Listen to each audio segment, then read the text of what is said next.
அன்பான மக்களே, இது லேட்டு தான், ஆனாலும் சூப்பரான விஷயங்க.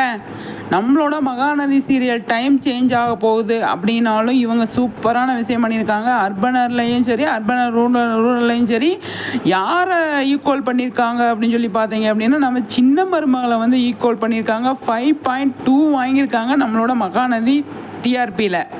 எவ்வளோ பெரிய விஷயங்க அது, பயங்கரமாக நல்ல விஷயம், சூப்பரான விஷயம். டைம் வேறு சேஞ்ச் பண்ண போகிறாங்க, நல்லா இருக்குது. இப்போ நடக்கிற எபிசோடுக்கு செம்ம டிஆர்பி வந்திருக்கு அப்படின்னு தான் சொல்லணும். சீக்கிரமாகவே நல்ல டிஆர்பி வாங்குவாங்க அப்படின்னு தான் நம்மளும் எதிர்பார்க்குறோம். நிறைய இப்போ இதுவே நல்ல டிஆர்பி தான்.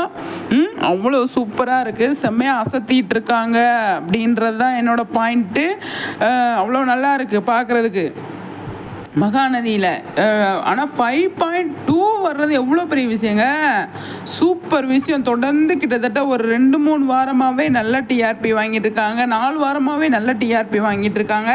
அதை பார்க்கும்போது நல்லா இருக்குது, செம்மையாக இருக்குது அப்படிங்கிறது தான். ஆனால் லேட்டாக போட்டிருக்கேன், சாரிங்க, மன்னிச்சுக்கோங்க. நான் வெளியில் போயிட்டேன், டிஆர்பி பற்றி பேசுறதுக்கு டைம் இல்லை, அதனால தான் வந்துட்டு சரி இப்போயே நம்ம பேசி ஆகணும் அப்படின்னு சொல்லிட்டு நம்ம சப்ஸ்கிரைபர்லாம் வெயிட் பண்ணிட்டு இருப்பாங்க அப்படிங்கிறதுக்காக தான் இப்போ வந்து நான் வந்து இந்த இதை பற்றி பேசியிருக்கேன். ஆனால் என்னை மன்னிச்சுக்கோங்க. ஆனால் செம்ம டிஆர்பிங்க, அவ்வளோ நல்லா இருக்குது பார்க்குறதுக்கு, செம்மையாக இருக்குது அப்படிங்கிறது தான். இனிமேலும் டைம் சேஞ்ச் ஆச்சுனாலும் சரி, நிறைய மாற்றங்கள் வர்றதுக்கு நிறையவே சான்ஸ் இருக்குது அப்படிங்கிறது தான் என்னோடய எதிர்பார்ப்பாக இருக்குது. இப்போ அடுத்தடுத்து கதைக்களங்களும் மாற்றத்தில் ரொம்ப ஃபாஸ்ட்டாக போயிட்டுருக்கு இல்லையா, அதனால் வந்து நல்லா இன்ட்ரெஸ்டிங்காக தான் கொண்டு போவாங்க அப்படின்னு சொல்லி தோணுது. பாப்பா என்ன நடக்குது அப்படின்னு சொல்லிட்டு. என்ன மக்களே சொல்கிறீங்க, செம்ம அசத்தி விட்டாங்க போங்க.